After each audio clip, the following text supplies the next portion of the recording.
Yeah, thank you very much. And I'm also very astonished about the huge amount of people coming here. Wow. So first of all, I have to talk a little bit about the title. First of all, the title is by Michael. And yeah, of course. And the pun in the title is definitely intended. But the title isn't, or is probably not quite precise, because if you want to make some opposition to analog, it should be digital and not computers.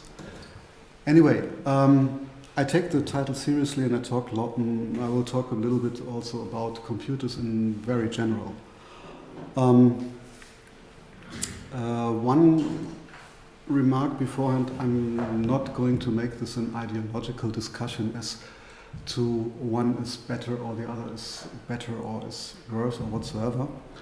I may sound like as if I would every once in a while, but this is only to give you some thoughts and maybe re-question things that some of us may take too much for granted. And I start with the second part. I talk about the analog stuff first, and then I come to computers.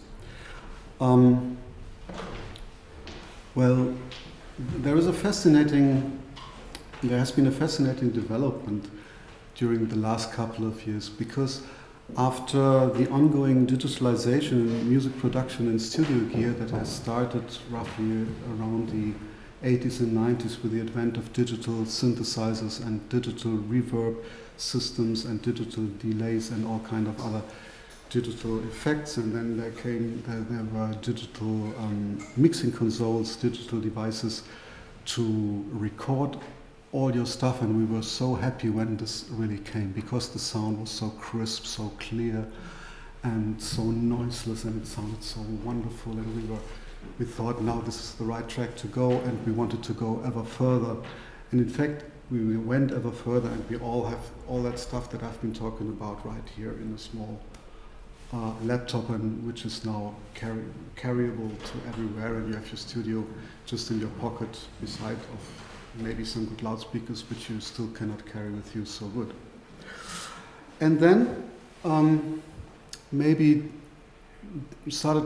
roughly 10 years ago, 8 or 10 years ago, I don't know exactly, there was some movement that people became interested in vintage gear.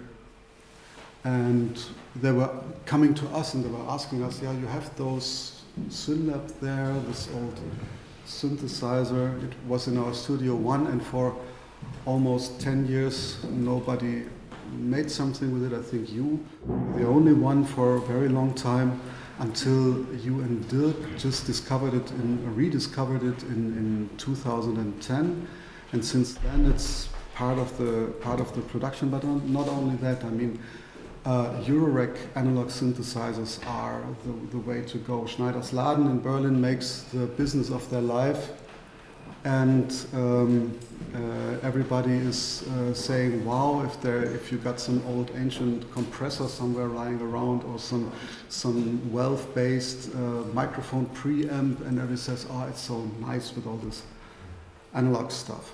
And of course, this is something to consider. Why is this actually?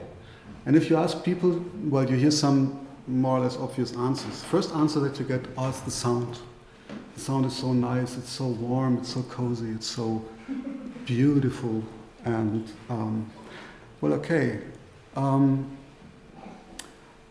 Let's look a little bit into the sound. Well, first of all analog sound and all analog sound processing is noisy, by definition. An analog gear, every analog device puts some kind of its own noise into the resulting noise. This microphone here, is it a dynamic microphone? I don't know. It's a condenser. It's a condenser. So if it was a dynamic microphone, it had an inner resistance of about 150 ohms, and this 150 ohms would lead to a noise floor about minus 130 dBu.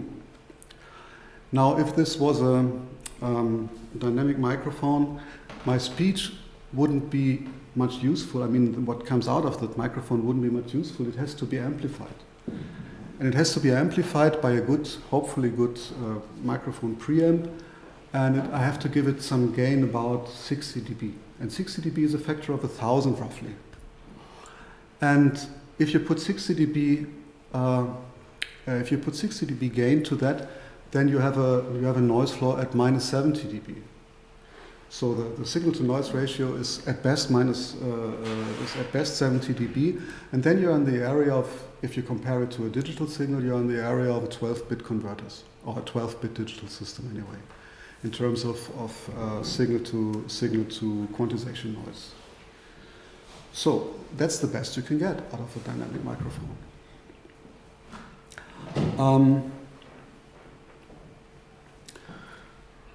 And to build this quite low noise microphone preamp, it's really a complicated thing. This is a schematic of a really good analog ultra low noise amplifier that gives you a gain factor of a maximum of 1,000 roughly.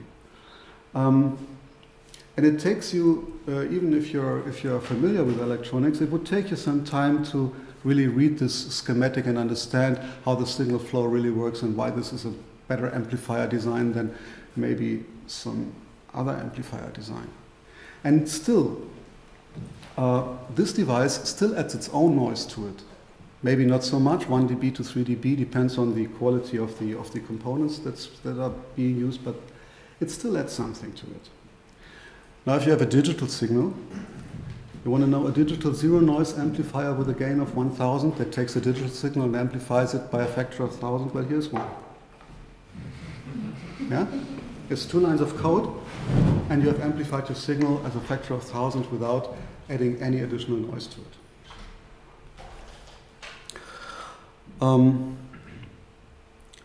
There's another thing with analog signals. Analog signals, there are microfluctuations not only in amplitude, which is the noise that we've been talking about, but they're also unstable in time.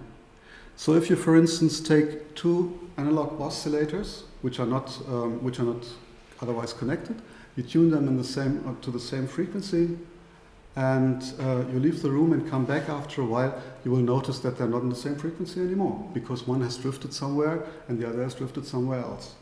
And depending on the quality, if you do it with a Moog synthesizer, it's enough that you get back in 2 minutes. And well, in the SynLab you maybe need 2 hours, but still this happens. It's inevitable. All right, you may say there are also in digital signals, you may experience some fluctuations if you go from the digital domain back into the analog domain, if you use DA converters. But good DA converters have a jitter, that means a fluctuation in time, that is measured in picoseconds. And picosecond is not really much time. If I get my English correct, it's a trillionth of a second. Is that right? Right. So a trillionth of a second is the time that light needs to travel 3 millimeters. So it's awfully fast. And if you have a couple of those picoseconds jitter in the signal, it doesn't matter too much, I would say, as opposed to what you can experience with analog equipment. In many analog equipment, there are devices being used to make those circuitry a little bit less complicated and also cheaper to produce. There is something called an op-amp. Many of you know what an op-amp is. An op-amp by design, or all op-amps by design, have frequency-dependent gain variations, which is a complicated way to say they are also filtering your signal. And in, not necessarily the ways you want it. And talking about filters, each analog filter, I mean at least the filters that we are using, each analog filters that we are using introduces some frequency-dependent phase shifts. Different phase shifts, different frequencies are phase shifted differently, and thus distorting your signal not only frequency-wise but also phase-wise. which is probably something that you're not aware of if you're turning the filter and if you have your knob and it says frequency and you turn the frequency. But it's not only turning the frequency, it's also changing your phase information that is in the signal.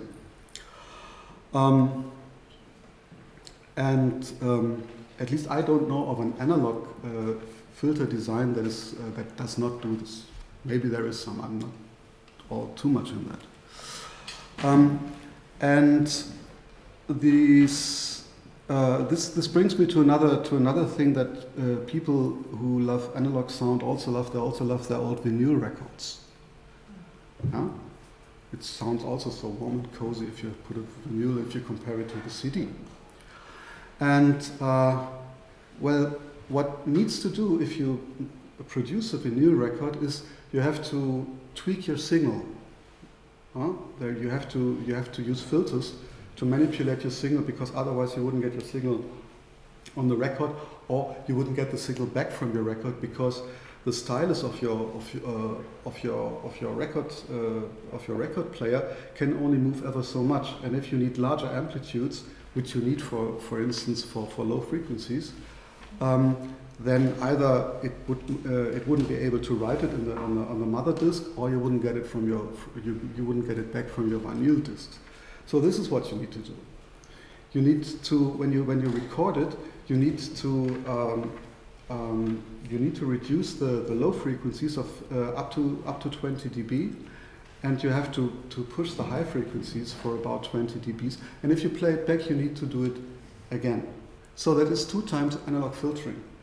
And where on the frequency in the frequency domain, the one filtering may reverse the other filtering. It doesn't do so on the phase domain.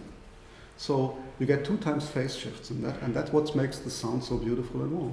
It's just the wrong signal, so to speak.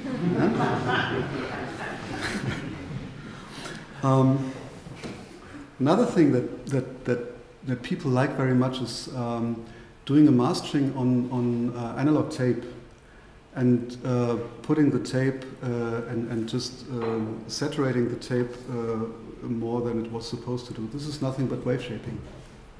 It's just distortion, and it brings you some more overtones in a quite complicated way if you use tape. Which is fine as a musical way of producing sound. I mean, every guitarist in every rock band does it when he turns all his knobs to 11. But then it's rather that the guitar and the amplifier together form an instrument. Form the instrument. It's not the instrument; it's the guitar, and the amplifier just only have to amplify. It's a combined. It's a combined instrument. This is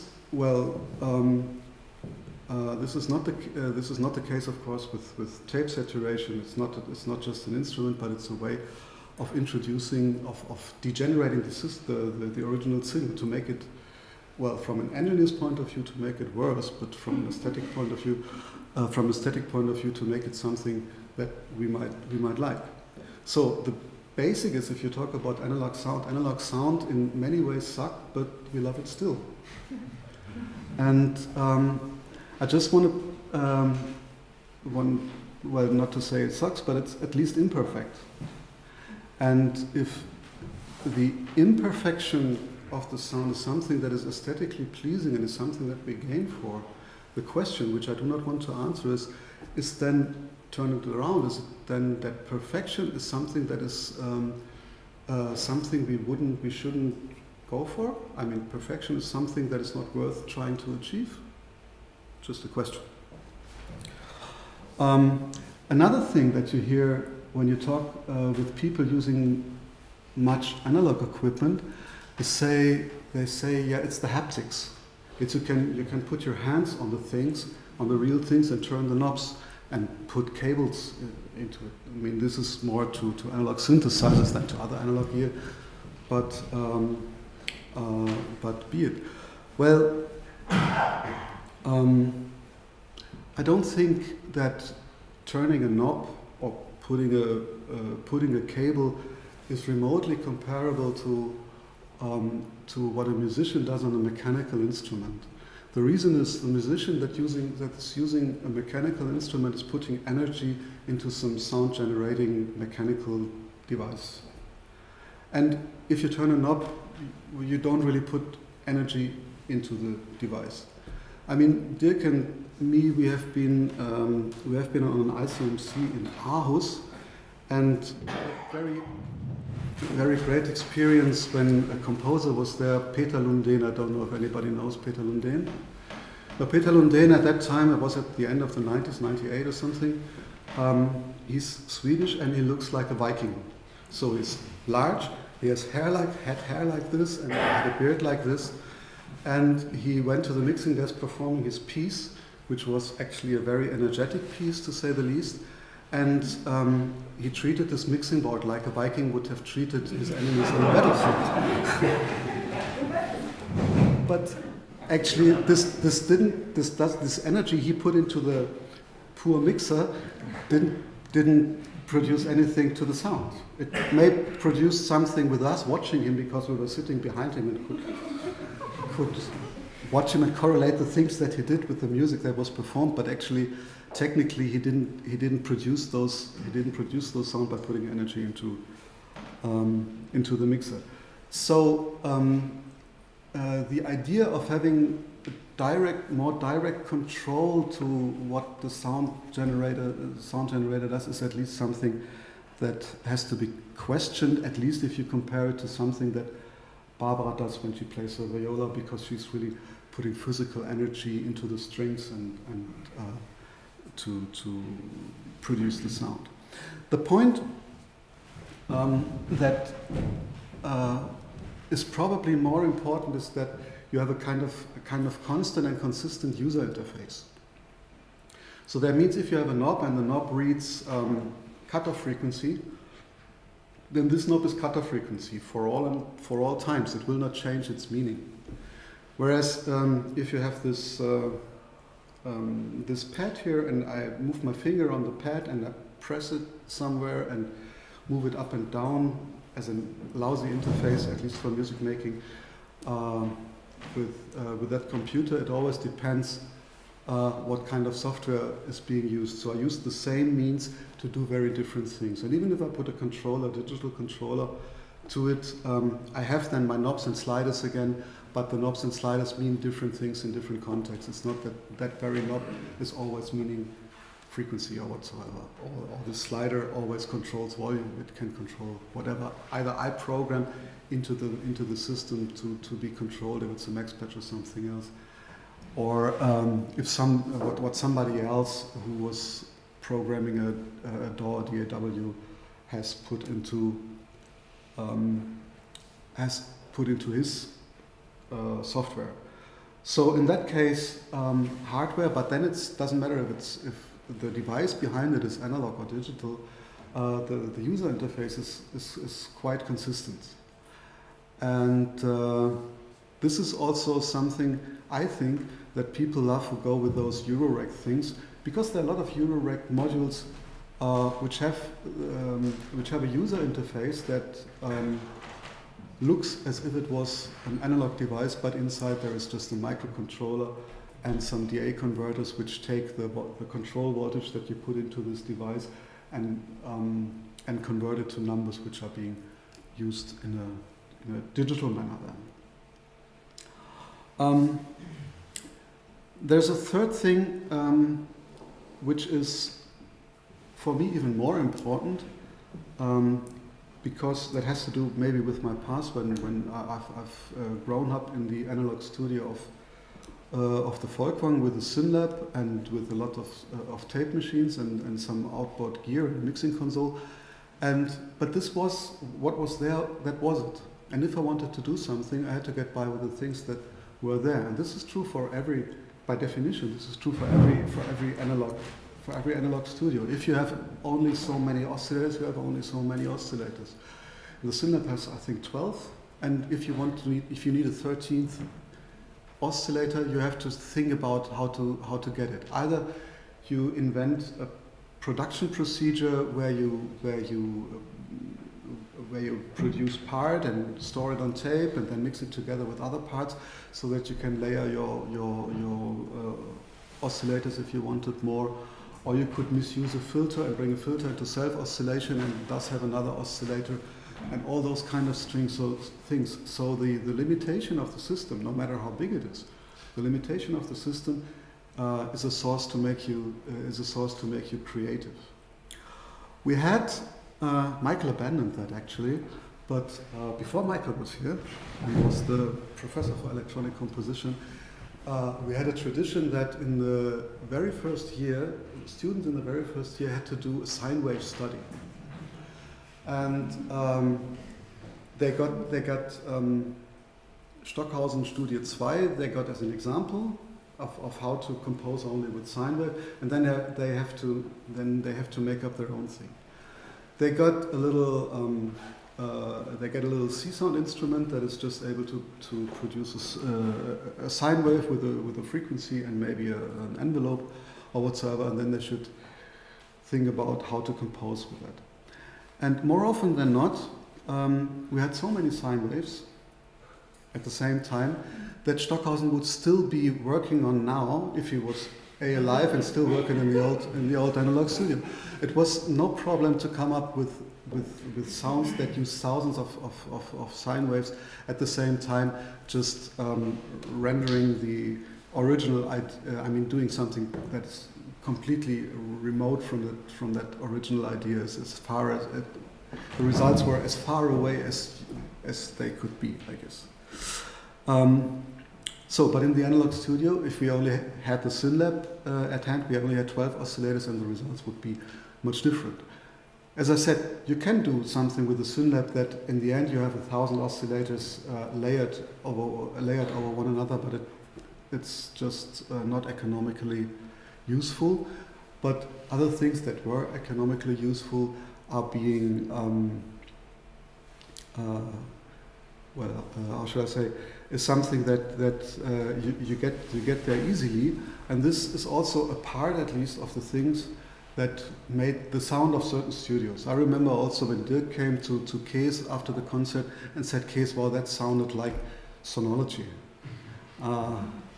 it was because some devices have certain sounds, but it's also probably it's a hypothesis. It's also because the studio as it's set up makes some production processes easier and others more difficult, and this leads to different music, as simply as that. So then you could recognize maybe this is a Sonology piece, and this is maybe an ICEM piece, and this is a piece of the NWDR in the 50s or whatsoever.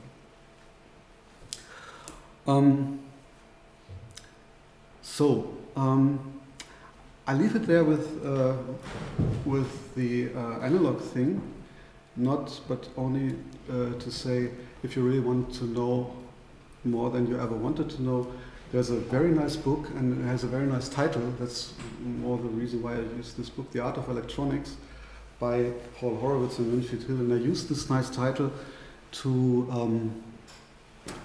as a way to switch now the topic, because there's another also very famous series of book by Donald E. Knuth, The Art of Computer Programming, and you see the similarity in the title anyway. Donald Knuth is one of the guys that I like very much, because if he does something, he does it very thoroughly, so to speak. So in the 1960s, he designed a series of books he wanted to write under that title, The Art of Computer Programming, that has 9 issues. And you see, this series of book goes to issue 4A, and he's now about to write 4B. And I hope that he will finish 4B and maybe start 5 before he dies, because, I don't know, he's way over 80 now. And this is because after having written the first 3 books, he didn't like how his books looked. And he was with his editor, always fighting with the editor. There's a lot of mathematical formulas in it, and the math looked really bad, and he didn't like it, and so.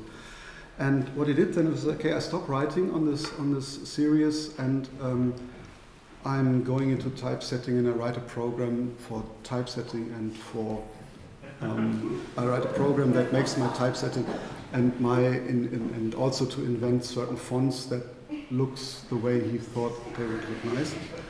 And probably most of you, many of you know this. This is the typesetting system Tech. Most of you know it in a little bit easier to use version called LaTeX that Leslie Lamport made from the original Tech from him. And then he rewrote and revised and the first 3 books, and then started on his fourth book. And well, he will not get to the 9th book. Anyway, there's also in the preface of the first volume there is a nice quotation which I would give you as an aside. Actually, the process of preparing programs for a digital computer is especially attractive, not only because it can be economically and scientifically rewarding, but also it can be an aesthetic experience, much like writing poetry or composing music. I don't know how many of you have ever gone really deep into programming. I certainly can understand in a way that I feel aesthetically pleased if I read the code of a well-written program.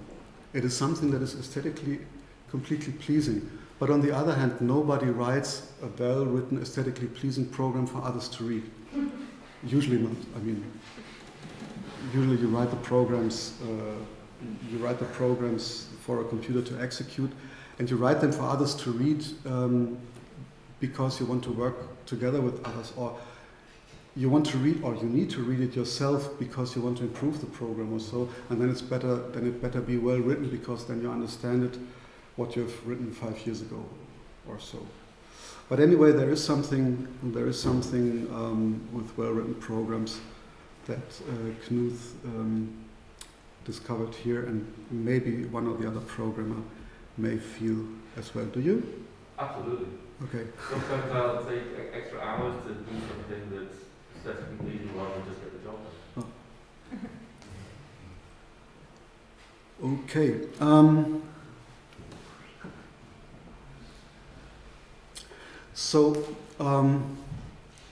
If we get back to the questions, what can computers, the first part of the question, what can computers do best?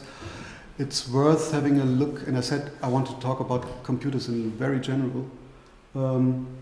We first maybe need to have a look about what is a computer anyway.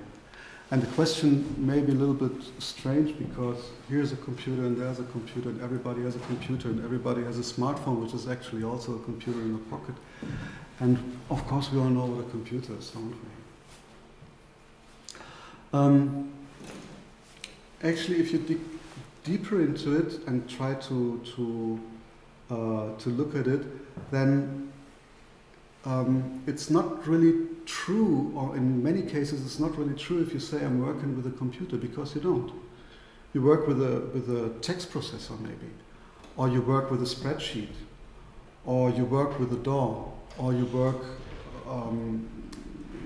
with a sound synthesis program, or you work with your email program, but you don't work with the computer, because the computer is, every time you do something, is kind of transformed into that something. The computer as such, if one may say so, is essentially an implementation, or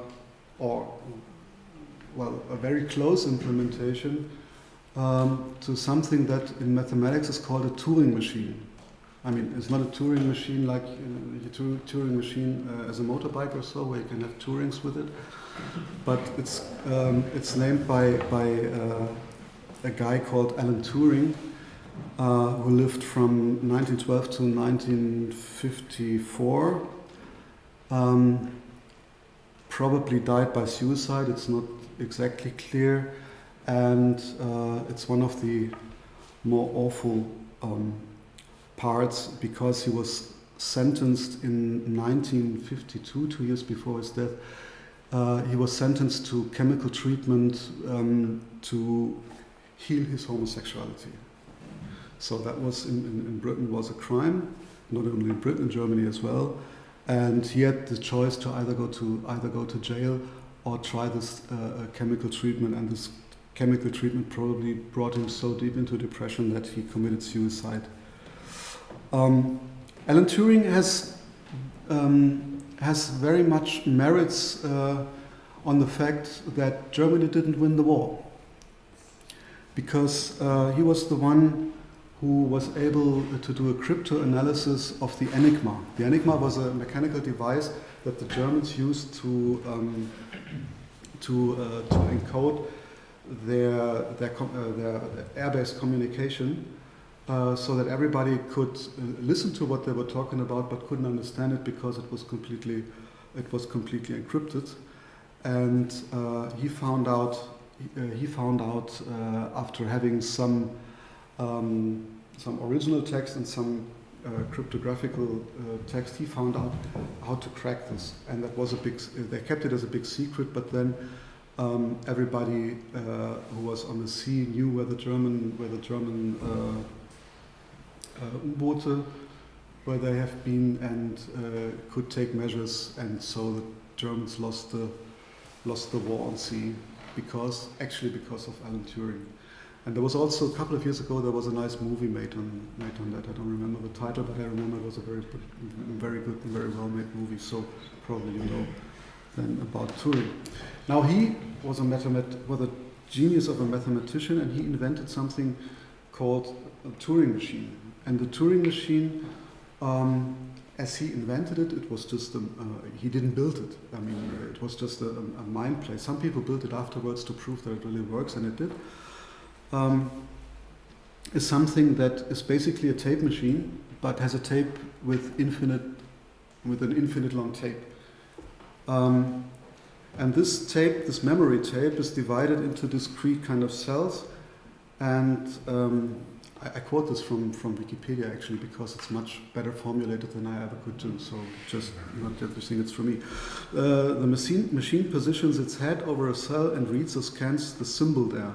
Then, based on the symbol and the machine's own present internal state that is in a finite table of user-specific instructions, the machine writes a symbol, that is a digit or a letter from a finite alphabet, into the cell. Some models allow that the symbol may be erased, and then either moves the tape one cell left or one cell right. Then, based on the observed symbol at the new position where the head is, and the machine's own state, where it is now, the table either proceeds to another instruction or the computing is halted. And this sounds a very weird idea, so why would you ever do this? But Turing could prove, I don't know how, it's way beyond my ability of follow mathematics, he could prove that a machine that is able to do these things is able to compute any computable function. So, what does that mean? First, in our terms, we could easily translate it to what we have here. The tape is the memory. Now, the tape is a sequentially accessible memory. We have a random access memory, so our machines are faster, but basically it's memory. And the head that reads the memory is the interface between the processor and the memory, and the finite state machine that he's described is effectively what we have in our central processing unit.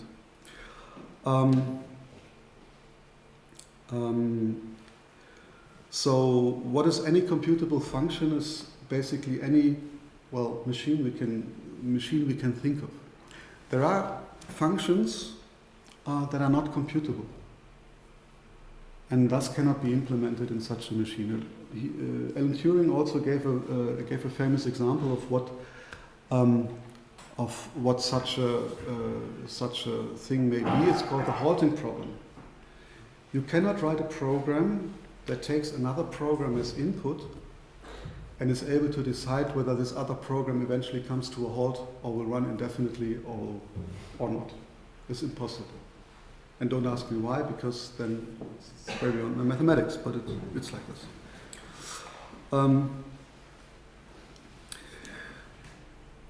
Anyway, working with a computer, if you consider a computer to be a machine like this, a machine that can be converted into any other machine, a machine that can compute any calculable functions, working with a computer means programming. To boil it down to the very level.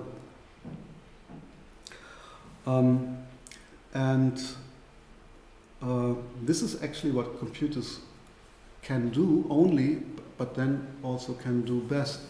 They can be programmed and they can be converted into something that is in our mind, that we can think of and that we can imagine. Well, here's another great book to recommend. This book has been made after a series of lectures that have been given at MIT. It's the introductory. They have been the introductory lectures on computer science, and when they were first made in the 1960s, all the examples were being done in Scheme. Actually, in the lectures, you can find those lectures on YouTube, by the way. They were done in Scheme, even though the name Scheme wasn't invented then. They still called it Lisp, as Scheme is a dialect of Lisp, but it became Scheme. It became Scheme afterwards.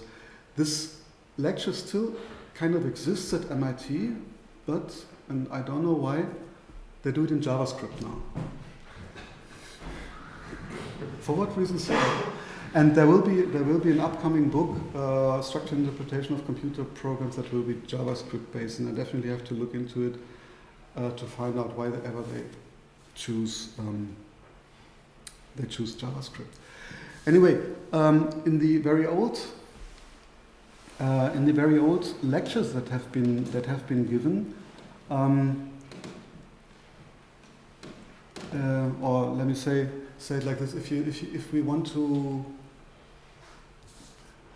think about what computers can do and what they can do better or worse, then we have to look into another discipline that has emerged since the 1960s or something. It wasn't called like this, but there's a discipline called computer science or informatics, and it's all those people do is to try to find out an answer to that question. And as this course was an introduction into computer science, we could, in the very first lecture, we would expect some broad view about what programming and computer science really is about. And I give you just a couple of sentences that Abelson gives in his lecture. Actually, the sound quality and also the picture quality is analog and it's very bad. So, just a couple of sentences.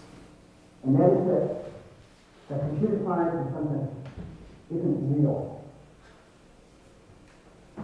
You see, when an engineer is designing a physical system, that he has real parts, that the engineers who worry about that have to address problems of tolerance and approximation and noise in the system. So, for example, as an electrical engineer, I can go up and easily build a one-stage amplifier or a two-stage amplifier, and I can imagine cascading a lot of them to build an early-stage amplifier, but it's ridiculous to build such a thing, because long before the millionth stage, the thermal noise in those components way at the beginning is going to get amplified and make the whole thing meaningless.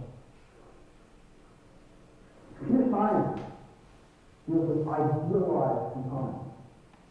You know, as much as we want about these little program and data pieces that we're putting things together. Right? So we don't have to worry about tolerance, and that means that in building a large program, there's not all that much difference between what I can build and what I can imagine. Because the parts are these abstract entities that I know as much as I want. I know that precisely as I like.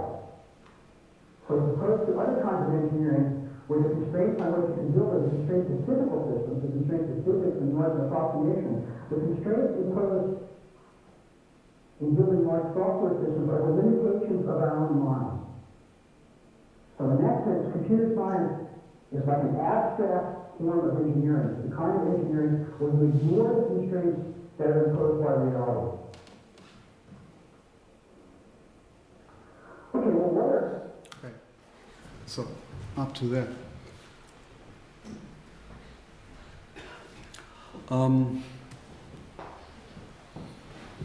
So, if you turn this back into the realm that we are about, it is, as long as we have the impression or we have the idea, as vague as it may be, that some of our musical vision can be produced by a computable function or an algorithm, or can be described on some kind of meta level that can then boil down to the actual musical result. Well, with a computer we can go and try. Oh, it's so late. All right. I'm getting there. So, and once we have that function, or have that algorithm, or have that program, we can sort out the parameters for that function and not only make one piece of it, or one version of a piece of it. You may call it, I don't know, if it's the same piece or if it's different pieces, I don't know. But at least you can produce many different variations of the same structural idea that you have put into the algorithm. And biologically, you can say there's some kind of genotype, and you can produce a lot of phenotypes, and then aesthetically decide which one you put into the final, which you can put in the final piece. And the computer doesn't care if you do this directly on the sound level or produce some kind of metadata that eventually becomes sound by some other devices.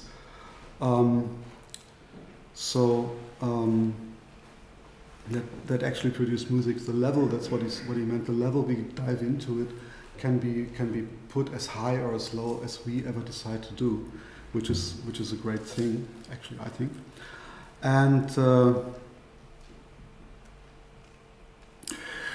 And now, if you put those things together, I mean, on the one hand, that's what he said. We do not have to care about the limitations that those analog systems give us, and all those try to get around those imperfections. But on the other hand, if we want these imperfections aesthetically in a digital system, we need to program them in, which may be a complicated thing to achieve. So it boils down to something that we can program everything that comes into our mind, but then again, we also have to do it. Thank you.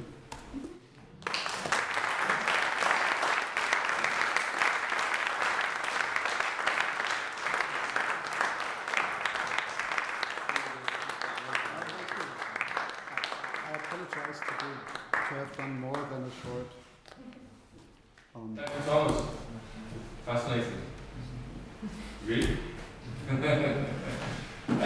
To open the floor to questions or responses to this. If I go one step further, then I would say, okay, now it's digital. We have the whole world. We have the analog world. So why not even the physical? Why not program all those cozy effects? We want the methods also. We want even the pop music. There are simulations of a vinyl record and things like that. But there are other components missing, I think. It's a psychological way that I think I'm like a musician, if I turn it not even so, it doesn't work. It makes something different in your mind, I guess, if you turn a knob and it says frequency and you know there's just a potentiometer behind it that is really controlling the frequency, then if you have a knob and you programmed it to put the MIDI data quantized to 128 steps to control some volume or whatsoever, yes. definitely. Mine? Yeah, thank you very much. I want to comment on two things. First, the way we composers have to make limitations in here and computers. It's fantastic that we can do everything and imagine anything. And when you teach students, then you have to ask them to make limitations in order to get started or to find something artistic, to have the friction against, to have to find your friction, to work your art through that. I just had to say that. But what I wanted to comment is the difference between analog and digital approach when from a performer side, when you approach an instrument that has really knobs and faders and all that. Of course, the output is the same. If your task is to reproduce existing material, then you would rather have it as nicely as possible, and with the computer you can program it to be exactly the way you want it.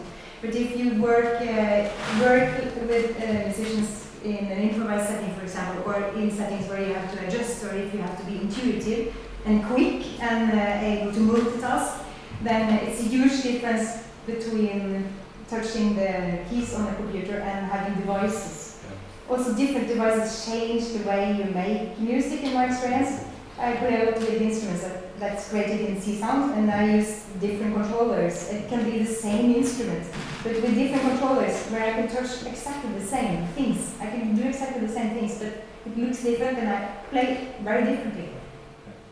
Sure. I mean, but this touches the area of live electronics, and how do you get, no matter what gear you use, if it's a computer or it's some analog thing, how do you interface with the human body either as a musician or as a performer, or as a dancer or whatsoever. There's also a physical presence of a human being on stage, and you need to give this human being something, or you need something to take from the body into your system, be it analog or digital. So then the analog or digital discussion doesn't matter too much, actually, because then an interface that gives you what you need as an interface is fine enough. And if it's controlling something analog or something digital, wouldn't, I mean, in my opinion at least, wouldn't matter too much then. Is the analogous? Yeah, I enjoyed this presentation very much, because it also touched, of course, a subject that I'm very much interested in.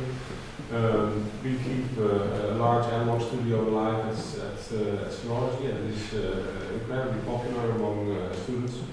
And just one little anecdote is that under Corona, I started to make instruction videos that are available on YouTube also, because it was not possible to teach large groups of students.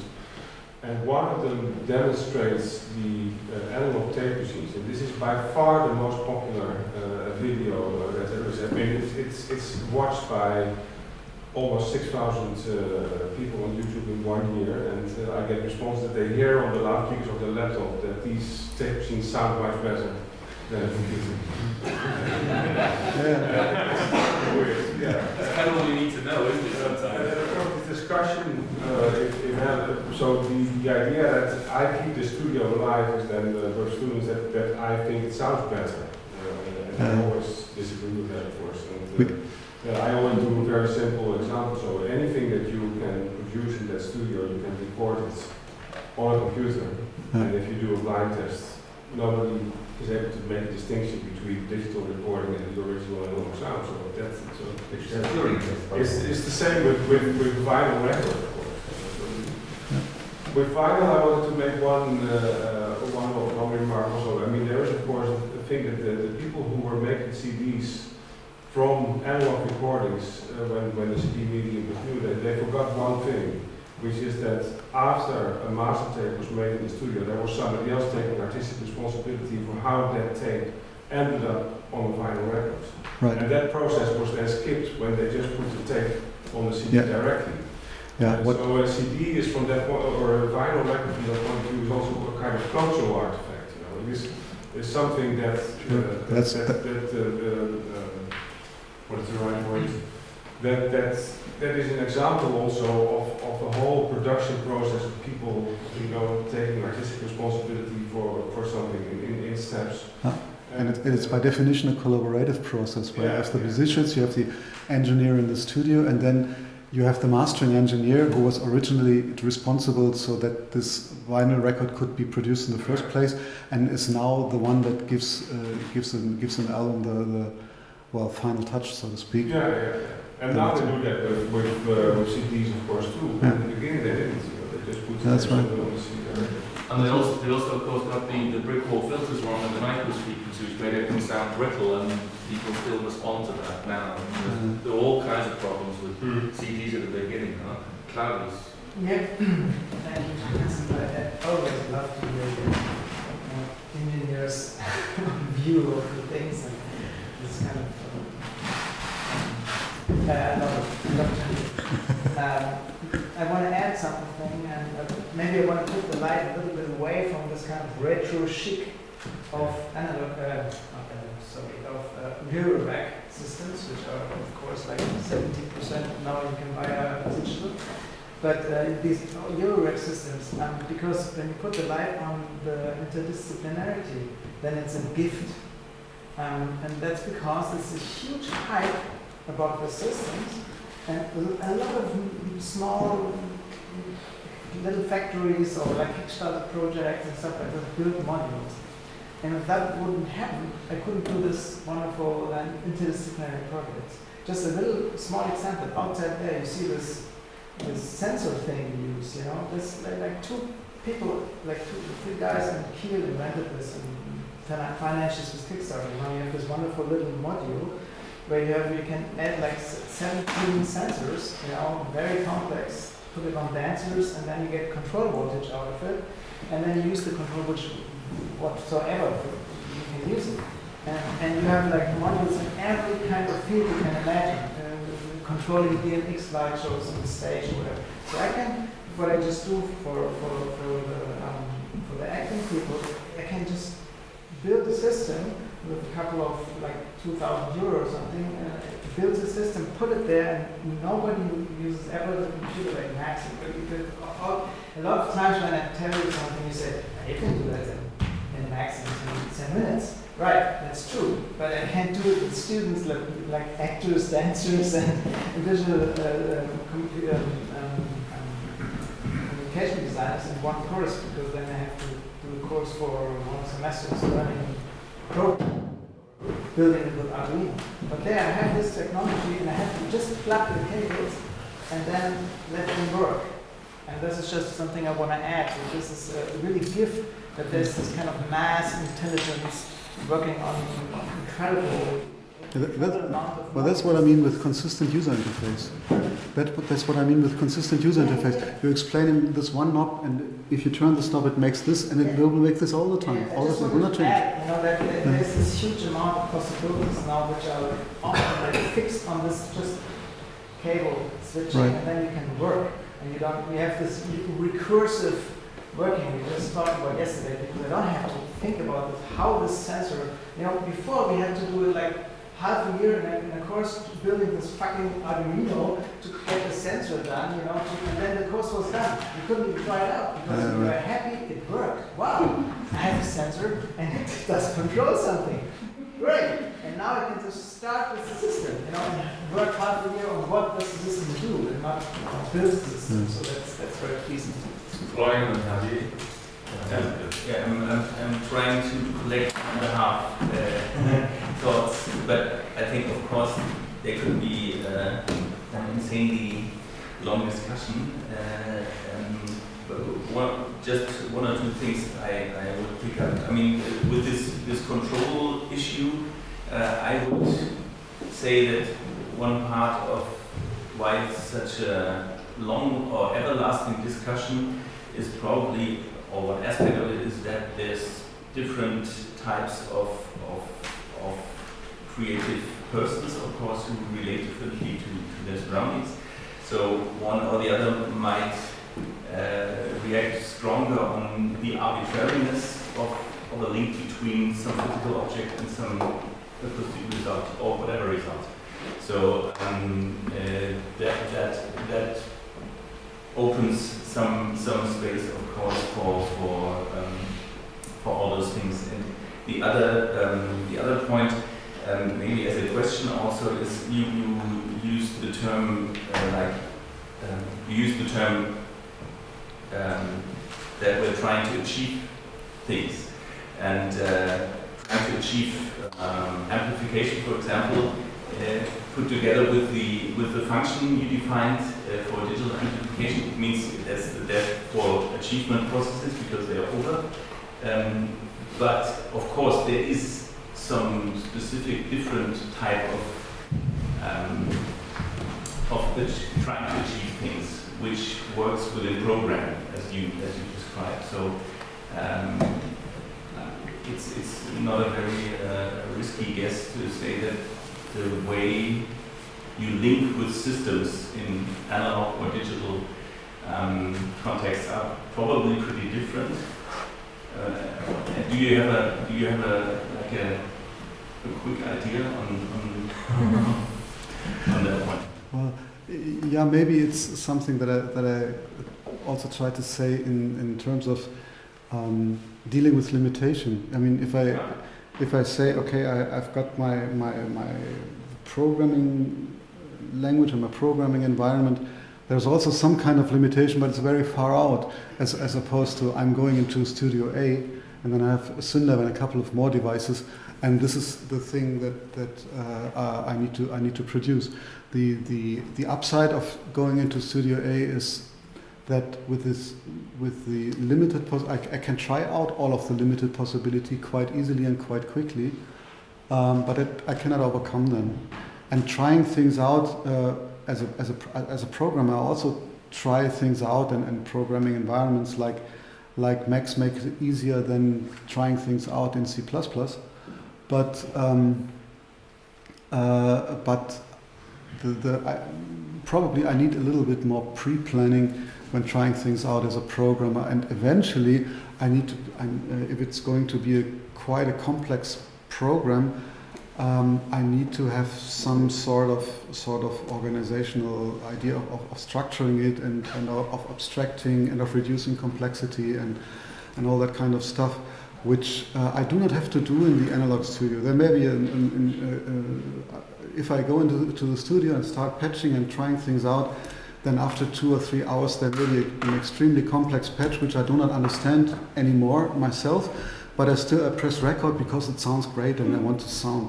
And then everything's done. I don't need to understand it. If I try a similar approach with programming, then at best the program will crash. The limitations are in our mental capabilities. Definitely. From the start. Yeah. Definitely. So, I would argue I do that all the time in coding. What? I don't have a clue what I've done sometimes, but it looks good or it sounds good. But it works. Yeah, it works musically. Yeah. And I mean, it works as a program because otherwise it would crash. That's binary. Yeah, that's so. That's Okay. true. I like very much when you touch the aspect of how elegant a code can be. And it doesn't actually touch codes. It could be also a Max program in some yes, sure. patches looks like it's kind of what you don't know where the cables are, and then when students try to what if it's not working, they don't know how to do that. So in your teaching, for example, what are the main aspects that you consider to tell your students, for example, what elegancy in writing code is?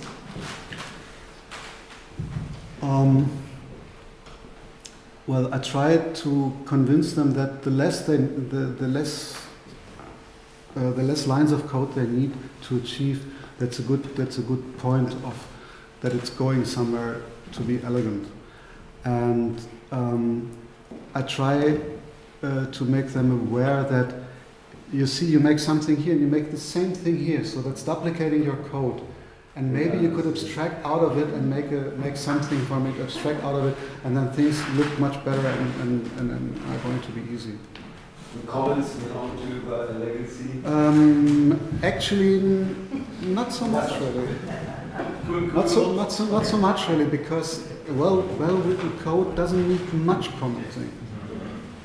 So I know a programmer who really writes in a very special way. But if you're used to it, it's really elegant code, and he uses 2 kinds of comments. The one is an exclamation mark. The exclamation mark the exclamation mark means, well, it's like this. And then the other one is 2 exclamation marks. The 2 exclamation mark means it looks like it's wrong, but it isn't. Okay. So that's it. We're over time. Two comments. One is to the programming, conceptual thinking, and the analog. I disagree a little bit, especially when you're front of the synth and you put the cable somewhere or the patching somewhere. You patch an input to an input. Nothing will be coming out of the synth. So you need to conceptualize as well somehow. You can do this step by step. Sure. That's the same what you do with programming. So I don't see Sure. any difference. Sure. It's I was definitely more or less intuitive. I was definitely exaggerating that. So you need at least to have some clue what the SynLab or what the single modules in the SynLab do and what it means if an arrow goes out of the module and as opposed to if an arrow goes into the module, and you know that this is a difference and should be treated as such. And of course, I mean, the time then when we were studying, we had sometimes we had only a couple of hours of studio time, and that was a valuable resource. So we'd rather sit at home with a pencil and a piece of paper and write down what we wanted to patch, so that implementing that patch that we wanted to try out could be achieved in reasonably small time, so that afterwards we could start playing around with it and look what it could do or what could it not do. And in so far, yes, you're absolutely right. Maybe just The second part. come on. The second half, right? Get that gun out now. There is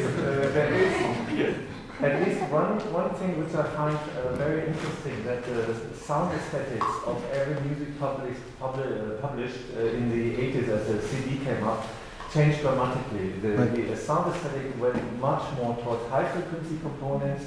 All the mixings before the piano was soft, less overtones, everything was smooth. That was the analog sound, and as the digital sound came out, the sound. And you want to hear every detail of every transient. Exactly. Yes. That's it. So there is something about some really significant differences between analog sound and digital sound. This is only a little example. Okay, we'll finish with Barbara. Barbara, Thank you. Very short question, which you can answer with yes or no. I like it. Is there the correspondence in electronic music to what in instrumental music we call historisch informierte Aufführungspraxis? In terms of this before and after of all the advices? Do you want me to answer that with a yes or no? Okay, to make it short, I say yes, but we have to discuss it afterwards because Michael is waiting.